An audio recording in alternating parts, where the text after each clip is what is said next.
Hello and welcome to the Human Innovation Podcast, the podcast for innovative leaders. I'm your host, Jens Heitland, and today my guest is Liam Naden. Liam is speaker, teacher, writer, and researcher who helps people understand the process for creating true success in life by understanding how to use their brain in the right way. Liam is also an experienced marriage and relationship coach, podcast host, and author of more than 20 books and creator of 4 relationship coaching programs. In our conversation, we explore the 4 parts of the brain, how they support and limit us, and we talk about how leaders can build relationships by overcoming fear. Please welcome to the show, Liam Naden. Hello, Liam. Welcome to the show. Great to have you. Hello, Jens. Thank you very much for having me. It's exciting to be here. I'm looking forward to dive into the brain together with you and relationships, of course.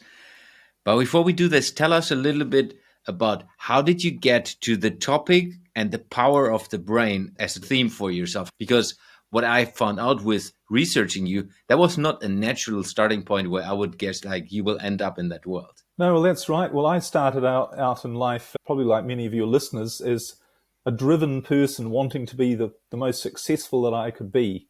You know, I remember even as a young child when I was brought up in a religious family, I thought, well, I really asked my parents when I was quite young. So, or I was thinking, what's the key? How do I get what I want in life?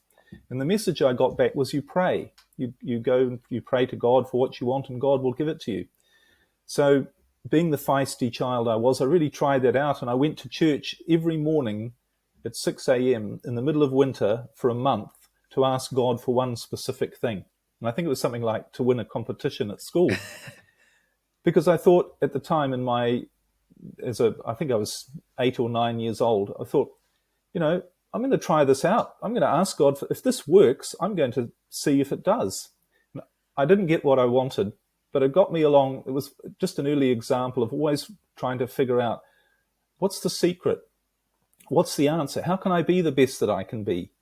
So really, I carried this on throughout my life, and I explored many different areas looking for that answer.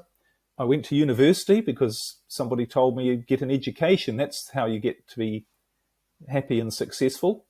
That didn't quite work out for me. I had a lot of fun and enjoyed it, but it didn't really make me rich or, I still had problems, if you like. But eventually, or really in my 20s, I got into my own business because, again, somebody said, well, that's how you're happy.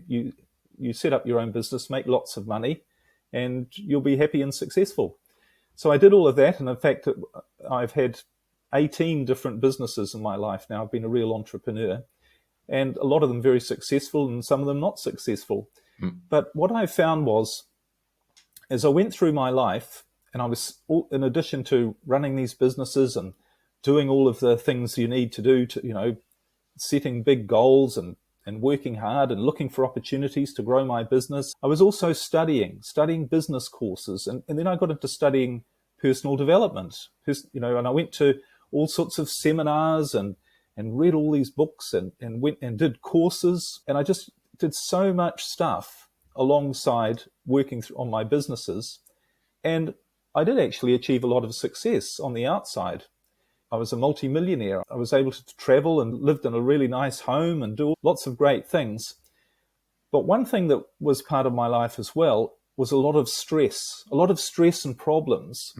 And I thought, and I read in lots of places, and so I believed, well, stress and problems, that's a natural part of success. That's the price you pay if you want to be successful. You have to overcome a lot of challenges. You have to break through all of your fears and deal with adversity and set bigger goals and have problems on a daily basis. That's just what success is. So I accepted that. Now, I subsequently discovered that's not true. But anyway, we'll get into that, I'm sure. But that's what I thought at the time. And here I was going along and setting my goals and doing really well. And I had multiple homes. And in my mid-40s, something happened that should never have happened. Here I was, I knew a lot about success, I knew about positive thinking, and I'd also done a lot of spirituality, meditation, different spiritual practices, learning about the law of attraction, and all these different things. So I thought I had it all together, and I thought, well, this is how a successful life looks. Then in my mid-40s, I went from being a multi-millionaire to losing everything, literally everything, almost overnight. And I lost my friends, all my money, all of my assets, my property, my family, my income, my businesses, absolutely everything. And I had to move back in with my elderly mother and sleep on the sofa in the living room of her small apartment. And I had people calling me up wanting money. I nearly went bankrupt. Fortunately, didn't quite, but I nearly did. And I got to thinking a couple of things. One is, why has this happened to me? I mean, this wasn't on my goals list, and I know so much about how to create success and how to manage your life and how to achieve. How did this happen? This all of a sudden, or maybe not all of a sudden, but it seems like there's something operating that's out of my control. So I thought there's something really weird going on here, and it wasn't pleasant either. And the other question I asked myself was, how do I get out of this? What do I do now? Because I had no clue. I was in a town I hadn't been to, ever actually. So I didn't know anybody. I couldn't see any way to make any money or to get off my mother's sofa. So I was really in a low place, as you can imagine. But what happened after that was really interesting, and that's how I got into the book, to answer your question about how I got into the brain. Because whereas what I noticed was, as I started to pull myself out of the situation and things started to get better, I started to make money again. I started to set up businesses and started to do things that I actually really enjoyed. But what I was finding with my life was I was again successful. I was doing what I wanted. I was making all the money I needed to give me the opportunity to travel. And, I had a new relationship, which was marvelous. But I thought, there's something very different here. Where are the stress and problems? Because if I'm really honest, I would say, and this is still the case, I don't really have any stress or problems. It's like before, and this sounds a little bit woo-woo, but before it was like I was chasing after success, and I was always thinking, what's next? How can I achieve more? How can I be more successful? But instead of that, and with that came a lot of stress. But now it seemed like success was coming after me. Things were happening to me without all the struggle. People would show up in my life. I remember one man, I was in a shop, and a man walked in. I hadn't seen him in 25 years. And he said, "Oh, Liam," he recognized me. And he said, "There's an opportunity for a business just around the corner from where I am. Why don't you do that?" And I did it, and it worked really well. So I thought, where's all this coming from? And why isn't my life, instead of me chasing after success and having to struggle, things are really flowing well in my life? Everything seems to be fitting into place. I mean, obviously I was working hard, but it wasn't a struggle. And everything I was doing, or most of what I was doing, actually seemed to work. So that's when I thought, I've done all of these things, learning about how to achieve success. What's missing? And I went back to basics because I wanted to re-engineer what I'd done, because I thought, whatever I'm doing now, I want to make sure I keep doing it. Because this is working. This is great. So what I did, I started to think about what's the missing piece here. And the missing piece that struck me as very obvious when I finally thought about it was, here we all are going through our life, trying to make things happen, but we forget we live in a natural world. We're governed by natural laws that far outweigh anything that we think we can do. For instance, the law of gravity. You can be a positive thinker, you can have beliefs, you can have affirmations, you can pray, you can have determination.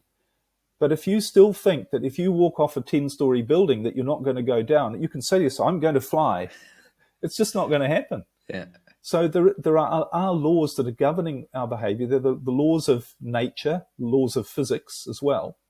And they override everything. And if you, again, think about, and when it comes to us as biological beings, there are laws that govern how we operate. You can try and stop your heart beating. You can try and stop breathing. It's not going to work, So what I realized was there's a natural order to things that we are a part of. And if we actually learn how to use that, we can get far more success. Because here's the other thing I really realized and discovered when I started to get into what are the laws of nature that we're operating with, maybe I should be using those rather than struggling against them, is that nature biology has a law which is called the law of survival. Everything biological, and we're biological, that's the thing I'd forgotten. We're a biological being. Everything biological is wired, designed, and literally programmed to survive. That's the main purpose of life. That's what it's here to do. Every biological scientist will tell you that. When you really think about that, what that means is, if you're biologically, like everything else, wired to survive, what gives you the best chance of survival? And what that is being the best that you can be. It's called homeostasis in biology. So it means the perfect functioning of the organism. Every organism is designed biologically to be its best so that it has the greatest chance for survival. And when it comes to humans, being our best doesn't just mean physically. It also means mentally and emotionally. In other words, we're designed to feel good, to feel happy. And we all know that when you feel good and when you feel happy, you actually prolong your life, because stress kills us. And science will tell you that stress has a very detrimental effect biologically and physically on us. It shortens our life and doesn't make it as pleasant. So if you take that through to its logical conclusion, the next thing you realize is, and the next thing I thought about is, so what has nature provided to me and to every biological thing for this to happen? Because if we're designed to be our best so that we have the greatest chance for survival, what's the mechanism, the machinery, the system that is there to make that happen? There must be something designed to make that happen. And it turns out there is. There's a machine, the most perfect machine that exists. It's this thing, the brain. The brain's purpose is not just to keep you surviving at the bare minimum. It's not that. It's designed to make sure that you are the best that you can be so that you have the greatest chance for survival. So that's when I started to study about the brain and think and realize that there's a way the brain operates that we've all been taught wrong about how it is. In fact, have we ever been taught how to operate our brain? We're taught how to drive a car, we're taught how to use a computer. And if you were to get into a car and you didn't know how to drive it, or if you were to ask, say you're a 10-year-old child, and you ask your father, can I drive the car? And the father would say, of course you can't, you don't know how to drive it. And what tends to happen with us is we don't know how to drive it. Our brain is a machine, a car is a machine designed for one purpose, to get you from where you are to where you want to go as easily and comfortably and efficiently as possible. And it will do that if you know how to drive it the right way. But if you don't know, what happens? You have problems. You break the car, or it's an unpleasant ride, or whatever. And it's the same with the brain. Your brain is designed to make you have in your life all of the things that are going to make you the best that you can be, physically, emotionally, and mentally.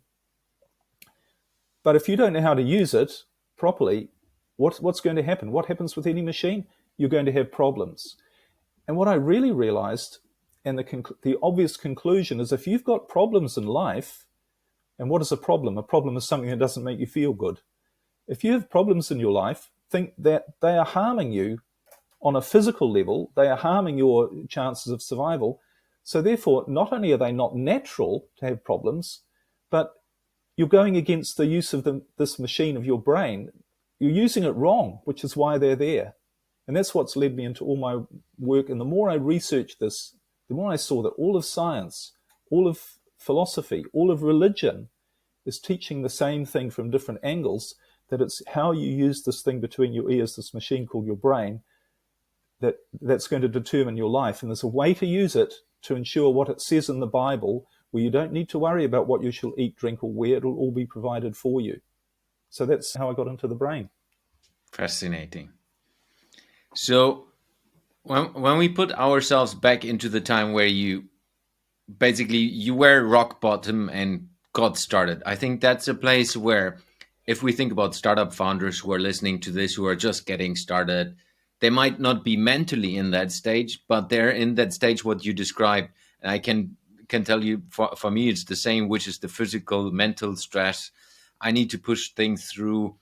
What were the triggers for you, and what helped you to not go back into this? Because you explained you have had a lot of businesses. And the natural thing you have done before was, okay, I will push it, I will push it, I will push it. What helped you to not do that? And are there little tricks you can share for the listeners as well? Well, the beautiful part about losing everything, and I'm sure some of your listeners have been in that situation, would agree, it was actually the greatest gift that I ever had, because apart from it getting me along this whole path of living life in a completely different way, one thing it taught me is you don't get anywhere in life through force. If you really want, force and struggle are against the natural laws of nature. Everything flows along the path of least resistance. I've just finished spending 8 years sailing around Europe on a yacht, and we went and visited 15 countries. It was, an amazing time. But one of the things about being on a yacht was the hull of the boat, the bottom of the boat, after a while in the water, it gets barnacles and growth on it, and it slows you down. So you have to pull the boat out of the water once a year or once every 2 years and clean it off to make it all smooth again, because then you go a lot faster. The point being, the less the resistance, the faster you go. So it's like riding a bicycle into the wind. It's going to be a lot harder and a lot more struggle trying to go into the wind than going with it. So the thing I really realized is the path of least resistance is actually the right path. Because when I lost everything and I didn't know what to do, what I did differently was I admitted I don't know what to do. And when I did that, a different part of my brain started to engage, and it took control, and it literally started to lead me down the easiest and fastest path to really having not only the best life possible, but being the best that I could be. And for all entrepreneurs and for all of us, what we're after is, we're not after the cars, the boats, the houses, the money, the big business, the great relationship. We're after how it makes us feel. And biologically, on every level, that is the guide. You want to be happy. You want to feel happy and successful. But the part of your brain that knows what you need and for you to be truly happy and successful, and how to get you there, is not the part that you've been using, where you're trying to figure it out, because you don't know what that looks like. You can't. And we'll talk about how the brain works, but particularly if you're in a state of stress, anxiety, worry, and struggle, there is no way you can know what the right goals are for you, because you're using the wrong part of your brain. There's a different part of your brain that knows exactly what you should do. And just like my path was like a zigzag to the right place, and I'd go in a wrong direction and push against it and have to be forced to go in a different direction. I think the biggest problem for entrepreneurs, or certainly I face, is you're trying to figure everything out to start with, rather than saying, I'm going to go with the natural laws and allow the right things to show up. Because the other thing that happens when you use this other part of your brain, when you're not struggled and stressed and trying to figure stuff out, you see opportunities. Maybe we're there all along, but you only see it with this part of your brain. This is a physical, biological thing. It's what I call the creative brain. And this has a place in your head. This isn't some idea, this sort of theoretical idea. This is physical. So you see opportunities, and not only do you see opportunities, but the right opportunities come along. But if you're busy in this other direction, trying to figure everything out and trying to plan it, you're going to miss all those opportunities, or a lot of them. And you're going to try and force things to happen. There have been so many examples, of companies and of businesses who've set these goals, and it's bankrupted them for that goal because it was the wrong goal. But they were so determined, and they thought that was the path to go down, that they forgot, or they didn't see where they should have gone down. So that really is the key when you're struggling, if you like, is somehow you've got to find a way to let go. And I know let go has this, corny sort of connotation, but there's a biological principle as to why you should let go and what let go actually means. And that's what I teach people, is what let go actually means. It doesn't mean give up. It doesn't mean say I'm a failure. Yeah. It's not about positive thinking or any of that sort of stuff, but you have to train your mind to allow the part of your brain which wants the best for you to do its job, to bring you the right things, rather than you thinking and forcing yourself in one particular direction. Before we dive deeper into this, let's keep us with the brain. So you mentioned already the creative brain. Explain from your perspective how the brain works in these circumstances. Science has done lots of research into the brain, and we still don't know a lot. But I've actually created a model which explains it in a very simple and practical way. So it doesn't have all the fancy, scientific biological terms, but these are biological processes.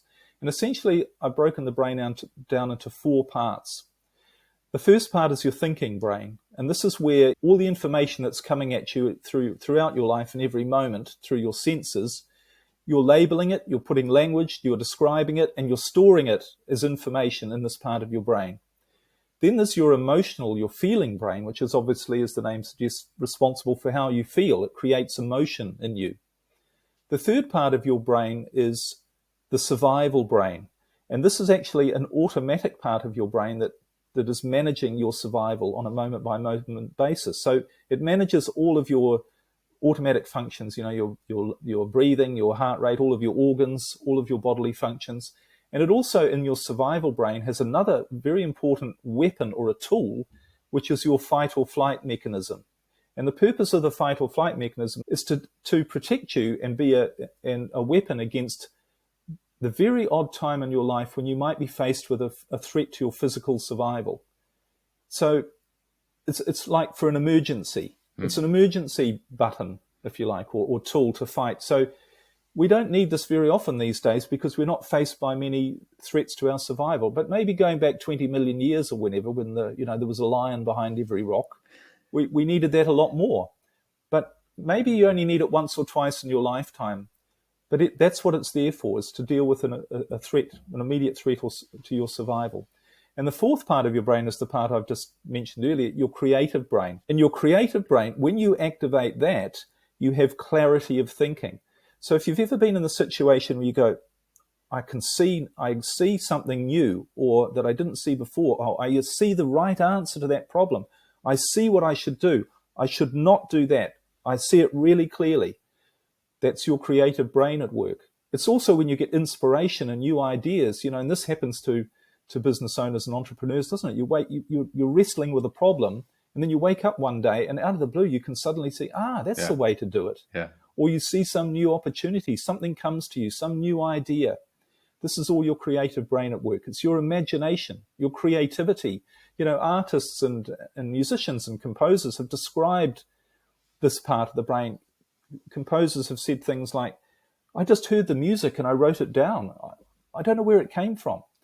And I think if people are really honest and start to think about it, you realize that it's the unexpected things that show up in your life, which is your creative brain at work. They're the things that really determine what goes on. You're busy struggling trying to achieve a goal, and then suddenly someone comes out of the blue and you do something different, or a part of your business or whatever, you change it. So this is all the creative brain at work. And the point is, that's the part that is supposed to manage your life, because it knows it has the clarity and the wisdom, and it knows exactly what you want. It knows how to get there. It knows how to solve problems, the right answer. And it raises your awareness to see more opportunities and to do more of the right thing and avoid doing the wrong thing. But here's the thing. Most of us hardly ever use that part of the brain. And the reason for that is when we activate the fight or flight part, that part shuts down. Because that part's of no use to us when we're fighting off a danger, when we have to react. But instead of using our fight or flight once or twice in our lifetime, we're using it throughout the day. Because every time we feel fear, frustration, stress, worry, anxiety, anger, whatever that negative emotion is, what we don't realize is that we're triggering, that's activating the fight or flight part of the brain. And we do that through all the annoyances, the arguments, the negative thoughts we might have, the disagreements, the disappointments. They're all triggering these feelings which activate the fight or flight brain and shut down the resourceful, creative part of the brain. And that's why we're struggling. We're trying to use the wrong part to figure it out, because that's like a 5-year-old child. That doesn't know. All that knows is how to react to a threat. That's what it's there. It's not there to think or to know anything. And if you go to a 5-year-old child and say, what should my goals be? the first thing they're going to say is, I don't know. I don't know. And that's what we all do. When we're stressed, we go, what do I want? What do I want? And we're confused. We don't know. Yeah. But if we keep asking, if we keep saying to that 5-year-old child, I'm relying on you. You have to tell me, what do I want? I need you to tell me, please. The child's going to go, well, maybe you want to be rich. Or you want to have a great marriage to this person that you're married to right now. Or you want to have a business that's worth $100 million. Is that all right? And you go, thank you. Okay, right. I know what I want now. And you go after it. It's crazy, isn't it? It sounds crazy, but that's what we're doing all the time. And what happens then? We go after the wrong things. We do the wrong things because, again, the 5-year-old child doesn't know what to do. And we're continually asking it, what do I do now? Do this. And we think that through force and struggle and determination and positive thinking, we're going to get work to where we want, but it just doesn't work. And if people are honest, they'll realize it doesn't work. And the truth is, it never will. You have to learn, you have to figure out, how can I shut down that part? How can I stop it from activating so that I can allow and operate from my creative brain so I can see much more clearly what to do? And, there's another word for that, being in the flow, being in the zone. We've all had that experience, or we've heard about people who have that experience. That's the way your life is supposed to be all the time, unless there's a lion coming at you, or, once or twice in your life, someone might want to come and hit you, or a car comes towards you and you need to jump out of the way. Apart from that, you're supposed to be being the best that you can be. You're supposed to be in the flow, in the zone where all of the good things are happening. And that's because that's what your creative brain is designed to make sure you are. The fun part is that it's all in your head. So the stress, it's not coming from the outside. As an entrepreneur, at least speaking about myself, if we take me as a guinea pig, just because of my ambition, where I want to be and what I want to make and what I want to do, that's making myself the stress. It's not coming from the outside that anyone else, like my wife or my daughter or anyone else out there, would say, no, you need to achieve this by then, or you need to have this, you need to have that. It's just me. It's just my brain forcing me into, and then that's making the stress. And I think that's where we entrepreneurs are in all the time.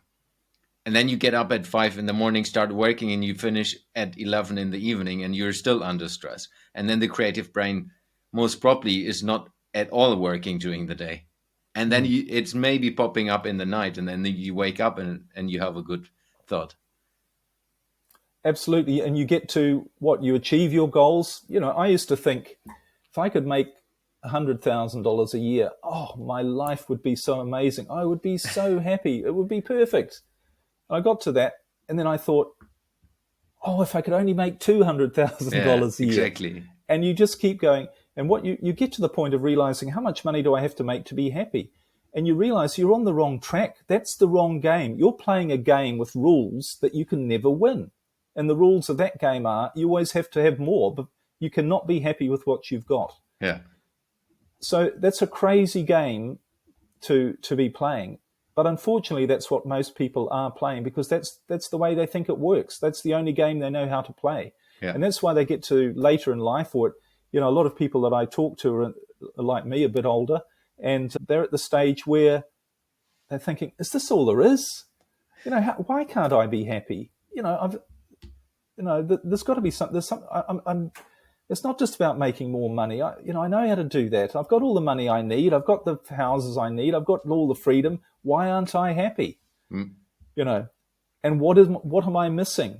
And that's because you've been trying to use this, your 5-year-old child fight or flight brain to tell you what you need in your life. And you're trying to find happiness, which is what you really want. We want to feel in control of our life, that things are going really well, that we're making a difference, and that we're happy. That's what we really want. But we've been using the wrong part of our brain to show us what that looks like for us. Yeah. And the other thing that happens for me and many of the people I help, and I know we're going to be talking about relationships, and this is very relevant to this as well. People think they want something that will make them happy, but if they actually start using the creative part of their brain, their life very often goes in a completely different direction. And, people contact me and say, this is amazing, Liam. I don't know how all this happened. I don't know why I've ended up doing what I'm doing. It was never in my wildest dreams what I would imagine that I'd been doing. It's something completely different. But I've never felt so happy. And now I realize this is what I'm supposed to be doing with my life, not what I thought I was supposed to be doing. So that's the beauty of it. You need to be open to the fact your life is going to go in any sort of direction, but your brain, your creative brain, is going to take you in exactly the right direction. But you have to learn to allow it to do that rather than force and struggle and think that you have to go in a different direction. It's fascinating. You have been mentioning already the relationship piece. Relationships.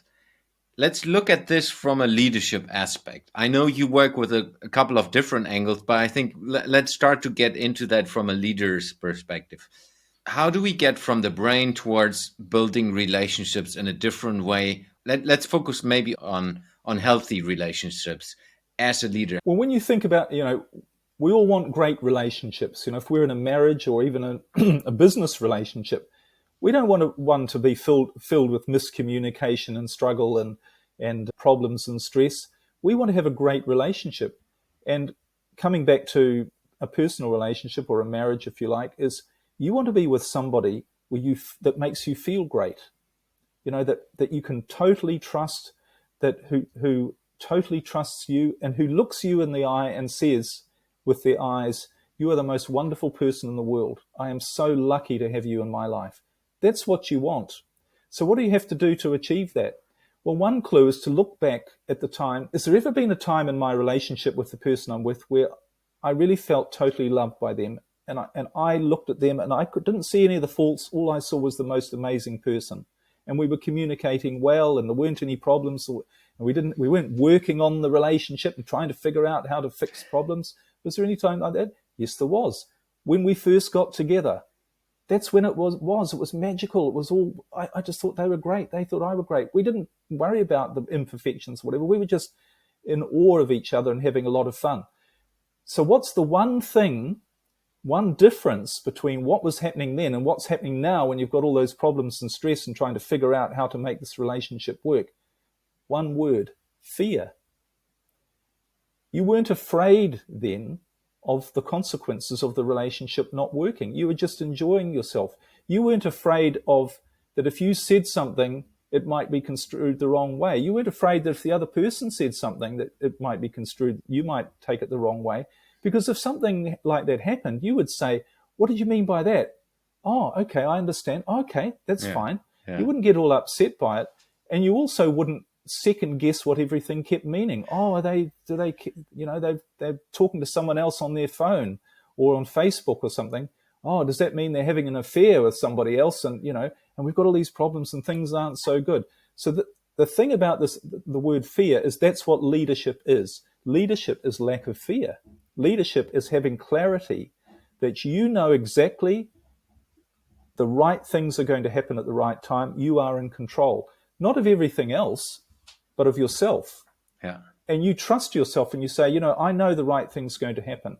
And true leadership is knowing that whatever happens, it is the right thing. Because again, whatever happens in your life, you can't necessarily affect what happens, but you can affect how you feel about it. You can affect whether you allow a 5-year-old child your fight-flight to be activated through and react through fear, stress, worry, anxiety, and therefore do the wrong things, or you can react to something with your creative brain and see that there's an opportunity, a gift, that it's just something that's of benefit to you. So if you want to be really, again, I think this whole leadership thing, if you want to be a great leader, in my opinion, it's to work on what your fears are and remove those. Yeah. Because for two things. One is it gets you using the wrong part of your brain. But secondly, it's not attractive. We warm to people who aren't afraid of what they say. They aren't afraid of upsetting you when you're talking to them. Because here's the thing: if somebody gets upset with what you say, that's actually their problem. It's not your problem, because it's all about how, and people react according to how they're feeling and what they think things mean. So that's the thing to work on. Because we talk about leaders are fearless. That's what's charismatic. That's what's true. We like to be around people who know where they're going and who know that if it doesn't work out, that's fine. They know they're on the right track. So when it comes to relationships, when you get rid of your fear and you become a leader, it doesn't mean you dominate the other person, but it just means you say fear has no part to play in this relationship. If things go wrong, if things don't go according to plan, well, that's fine. We'll sort them out. Yeah. And, if somebody did something to upset me, that's my problem. Why did I get upset? Why did I think they should have done something differently, particularly if they just made a mistake? And if this relationship isn't meant to be, well, it's not meant to be. Okay, but I'll stay here. We'll both stay here for as long as we know it is the right thing. But when we know it's not the right thing, well, we have the courage to say, this is no longer right, we'll move on. Yeah. It's fascinating that you explain it from that perspective, because that's exactly what I've experienced over the last 10, 15 years in business from a leadership aspect. The best leaders can lead themselves first before they lead others, because that's exactly what you say, just in different words. Being in tune with yourself, that's what I'm often saying. You need to be in tune with yourself, what you want to do and where you want to be and how you want to be. And then it's way easier to work with, let's say, in air quotes, difficult people. Because in the end, it's like you said, it's about how you feel about someone being difficult. Often they're just difficult because they're not happy with themselves. Absolutely. Yeah. Your relationship with other people, I like to say, and I think it's true, your relationship with other people is a reflection of your relationship with yourself. Yeah. If you're not happy with yourself, if you're not secure, if you're not comfortable that you're on the right track, you're going to get affected by what other people say and do, and that's going to knock you off track, and you're going to have cloudy, difficult relationships. But if you're like, well, look, if you have a problem with what I say or do, then obviously that's your problem, and you either come along with me for the ride, because I'm here to be the best I can be. When I'm the best I can be, I contribute the most to other people. I make the most impact. I make the most difference on all sorts of levels. And biologically, that's what you're supposed to do, because it's part of survival is that we have a part of our brain that's resourceful, creative, finding better ways to do things, finding ways to help everybody expand their life or extend their life in a good way, because that's what it's all about. We're not only there to help ourselves survive, but help everyone else, because when we help everyone else survive, that helps us as well. Yeah. I was just smiling inside, because when you said, if you don't like it, it's your problem, not my problem. Saying that out loud in a larger corporate is not the smartest way of. But imagine a culture in a company where everyone took responsibility for how they felt. 100%. And they said, no, I reacted to that. Why? What is it about? What do I think that's making me not happy with what someone else does? Wouldn't be just a different company. It'd be a different world if everyone took responsibility for themselves and realized that it's not what's happening, it's what they are thinking it means. Hugely. That's creating their feeling. And again, this is what I teach as well. It is about perspective. It's not about telling lies and being, as I say, making things up. But when you use your creative brain, again, this sounds slightly woo, but you actually see that everything is perfect. And when you see that everything is perfect and you don't need to change anything, that's when your creative brain makes all the right changes. You get rid of all these expectations that things have to be a certain way. I have my own podcast, and I talked to a gentleman who's in his 70s, I guess now, really successful guy. He had a company in the 1990s, I think, and it was the biggest in the world for what it did. It taught courses on commodities trading. He had 1 million customers in 90 countries. He had 500 staff. He had 2 private jets. And he said, Liam, I could never have put all this on a goals list. I didn't expect any of this to happen. I have this just came along. So he teaches, or he talks about it in a slightly different way to me. He says, just take the next step. Don't bother trying to think the next 20. And your life will turn out far better than you can possibly imagine. So this is the key. It's actually really to give up expectation. And I know, with companies, you say we have to set budgets and all of that sort of thing. And it probably goes completely against the grain to say this. But for instance, was it the Ford Motor Company, I think in the early 2000s, they set a goal that they were, No, it was General Motors in the 60s set a goal that they were going to have 29% market share of the US car market. And they had T-shirts made with number 29 on it, and everyone went around and said, we're going to get 29% share, and this is our great goal. And what happened? It nearly bankrupted the company. They had to get bailed out by the government because it got people to cut corners, not see opportunities, get greedy, and do all the wrong and it just turned to chaos. And that's the problem. Sometimes, very often, you always have to evaluate, why am I creating these expectations that all they're doing is creating stress and struggle, and maybe they're leading me down the wrong track. Yeah. I was just discussing that with someone today, where we talked about the challenge of public companies that always need to deliver every quarter to what they have promised in the beginning of the quarter. And that is exactly what you just said. It's pushing a whole company into a stress mode. And that's what they're trying to get, always the growth running, so that the shareholders can get the money. And I understand it from a capital perspective, but if we think about the humans, which the discussion this afternoon was, it's totally wrong. And look at where it's leading us. This whole thing about goal setting and success and pushing and having, I often start off saying to people, okay, you're a successful entrepreneur, but you're struggling with your business, and you've got problems and stress, and you've got all these goals. Now, just be honest here and tell me, what percentage of your goals have you achieved in your life? Is it 99%? I go, no. I go, okay, well, is it 90%? Is it 80%? Is it 70, 60, 50? Tell me when to stop. Is it 10%? Is it 2%? And they go, it's about 2%. And then I say, well, look, hang on a second. You've got a whole system here. The world's got a whole system of doing something that only has a 2% success rate. Now, if you were to go to a heart surgeon and say, I need a heart operation, what's your success rate? And they'd say, about 2%. You're going to say, that doesn't work. What are you, crazy? I'm not going to follow what you don't know what you're doing.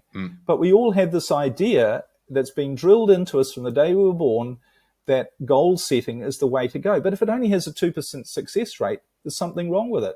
And for anybody, and the other thing about people, I know companies, public companies, maybe they're set up the wrong, maybe this whole idea is set up the wrong way. But obviously, directors and people who work there have a legal duty to maximize the profit for shareholders. That's what they're there for, and they're going to get into trouble if they don't do that. But maybe on a personal level, if you're in that situation, if you're working in that way and you're really feeling stressed, and I say this to people I work with, if you're really feeling stressed, maybe on a personal level, you need to say, well, all the stress that I'm feeling, maybe this is a sign that I'm doing the wrong thing, that this isn't right for me. Yeah. And what's stopping me from going and doing something else? The number one word, fear. Yeah. They don't realize that their creative brain, if you walked out the door tomorrow, your creative brain will make sure you survive. Your creative brain might turn around and say, thank goodness, I've been trying to get you to leave that job or that thing for all these years. I've been trying to give you the message that it's wrong for you. And I'm going to keep giving you the message by putting more and more pain and struggle and problems into your life till you get the message. This is not right. You're supposed to be doing something different. But we don't do that because we're afraid. Oh, well, I don't know what would happen. I don't know what I'd do. The 5-year-old child doesn't know what to do, but your creative brain, it's designed to make sure that you survive, that you survive to the best of your ability. It's going to make sure that you'll be fine. Combining these two things, I'm just having a lot of aha moments for myself as well, which is always the beauty of doing your podcast, where you can heal yourself on the way. Yeah, learn a lot yourself. That's why I do it too. Yeah.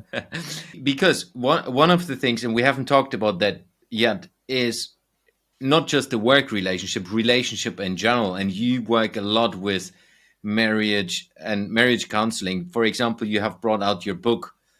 How was it called? Marriage counseling? Marriage uncounseling. Uncounseling, yes. Tell us about how did you get to writing that book, and as well the other work you have done in that field already, because we haven't mentioned that.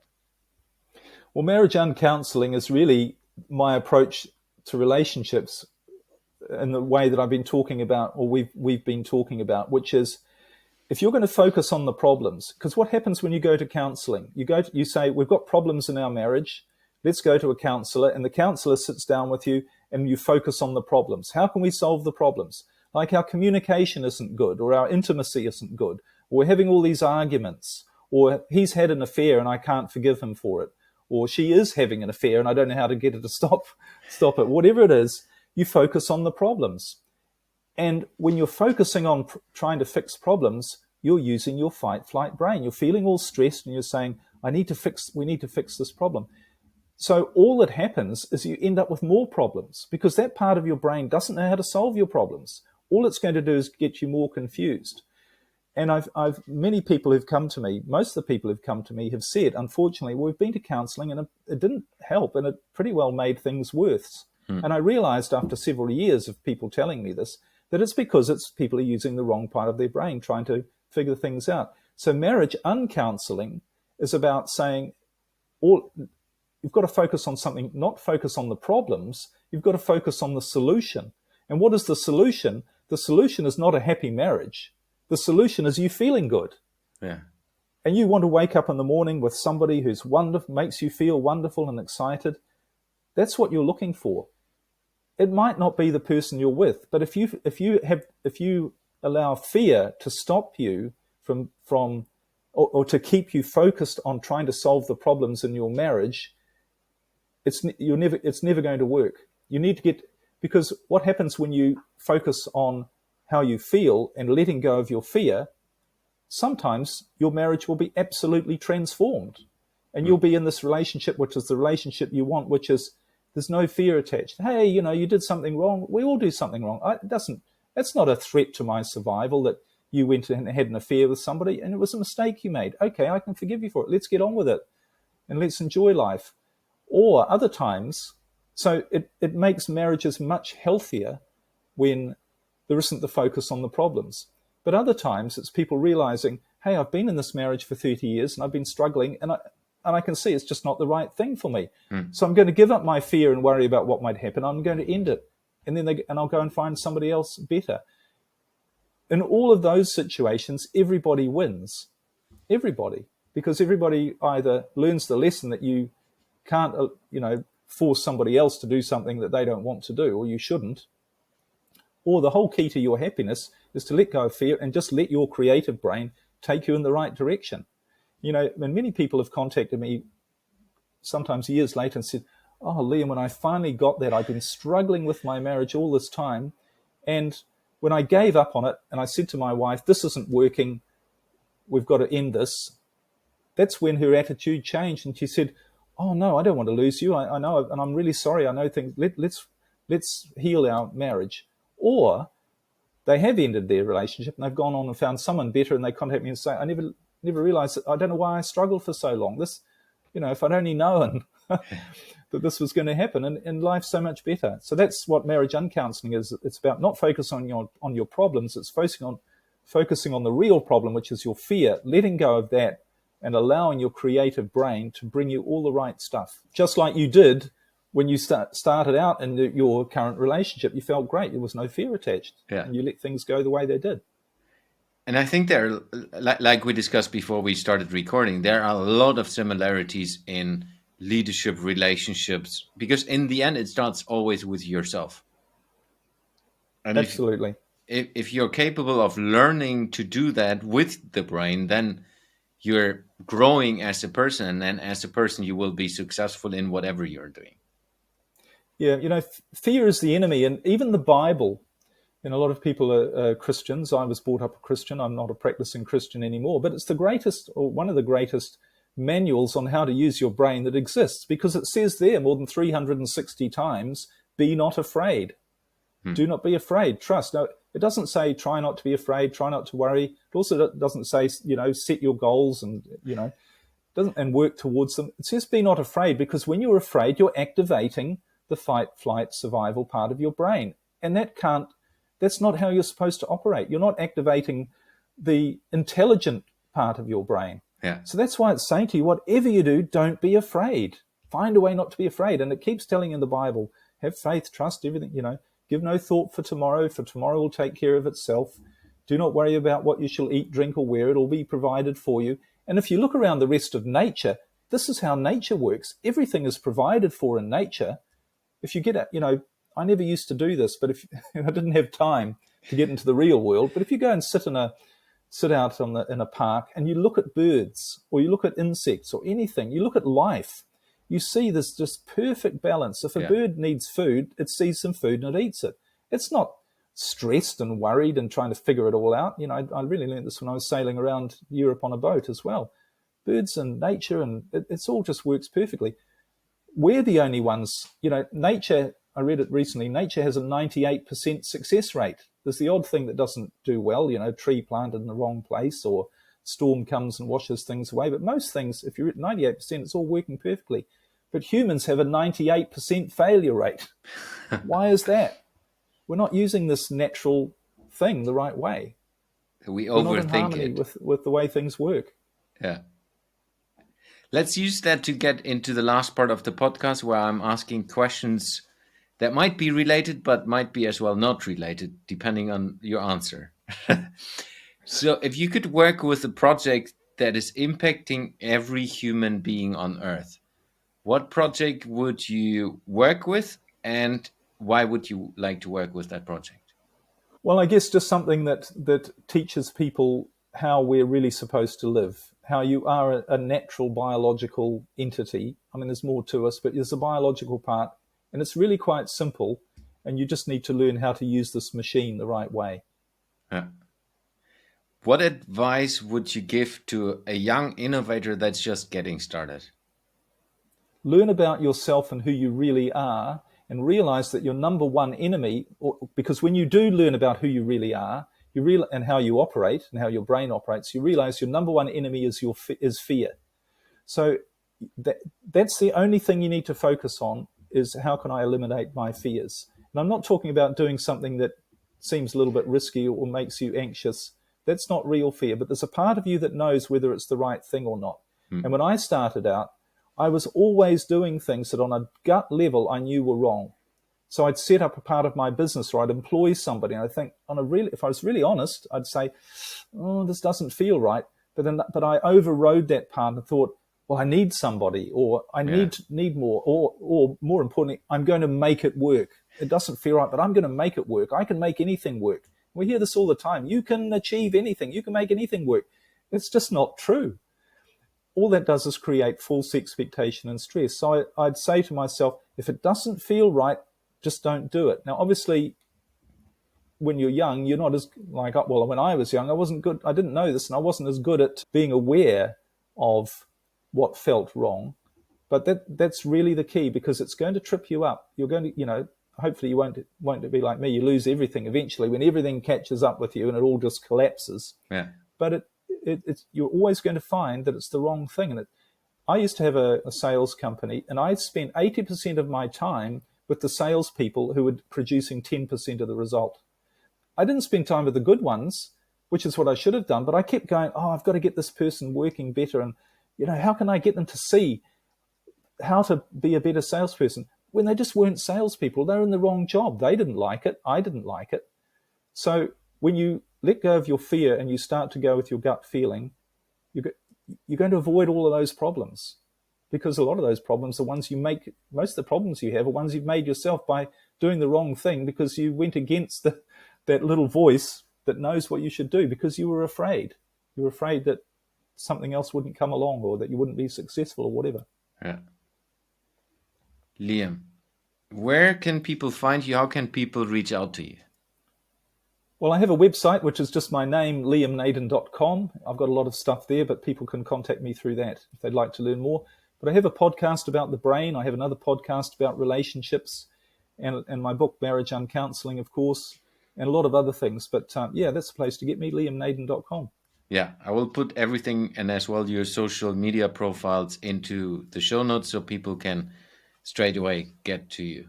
Liam, thank you very much. Spending your early morning with me was a pleasure having you on the show. Thank you, Jens. It's been an absolute pleasure being here. Thank you.